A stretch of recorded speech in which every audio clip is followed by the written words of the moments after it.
আমার পিছনের যে প্রাসাদটি দেখতে পারতেছেন, আমাদের টাঙ্গাইলের মির্জাপুরে অবস্থিত মহেরা জমিদার বাড়ি, যা বর্তমান সময়ে বাংলাদেশের যতগুলো জমিদার বাড়ি অক্ষত অবস্থায় আছে তার মধ্যে সবথেকে সুন্দর ও আকর্ষণীয়। আর আজকের এই ভিডিওতে আমি আপনাদের মহেরা জমিদার বাড়িটি সম্পূর্ণ ঘুরিয়ে দেখাবো। আশা করি সবাই সম্পূর্ণ ভিডিওটি দেখবেন। আসসালামু আলাইকুম গাইস, আশা করি সবাই অনেক ভালো আছেন। আজকে আমরা আসছি মহেরা জমিদার বাড়ি, আর আজকে আমরা আপনাদের মহেরা জমিদার বাড়ি সম্পূর্ণ ঘুরিয়ে দেখাবো। এর সাথে আজকে আছে আমার ভাই রনি ভাই। তো কেমন লাগছে ভাই?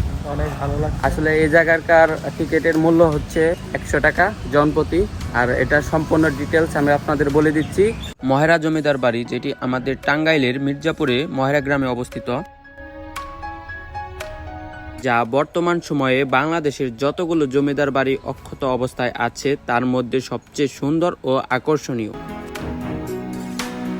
প্রায় 8 একর জায়গা জুড়ে বিস্তৃত এই জমিদার বাড়িটি।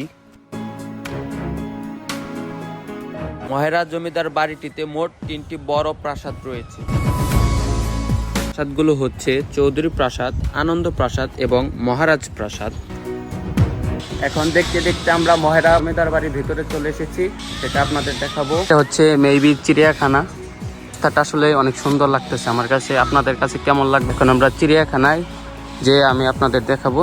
এই জায়গায় আমরা হরিণ দেখতে পারতেছি, আপনাদের দেখা একটু। বর্তমানে জমিদার বাড়িটিতে প্রবেশ করতে 100 টাকা প্রবেশ মূল্য প্রদান করা হয়।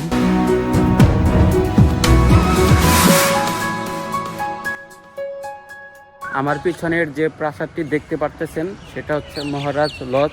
এটা আসলে অনেক সুন্দর একটা প্রাসাদ, ঘুরে ঘুরে দেখাই।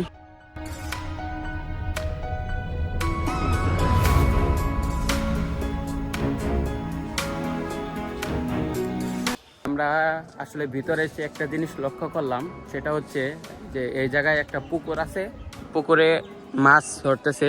আপনাদের দেখাই, এই যে একটু দেখায়, এই যে তারা মাছ ধরতেছে। টির পেছন থেকে দেখতে ঠিক এইরকম দেখা যায়। আসলে আমরা যে সময় এসেছি এই জায়গায়, আসলে এই জায়গার সম্পূর্ণ রাইড সবগুলা বন্ধ ওই পাশে, তার জন্য আপনাদের বেশি একটা ঘুরে আনতেও পারতেছি না।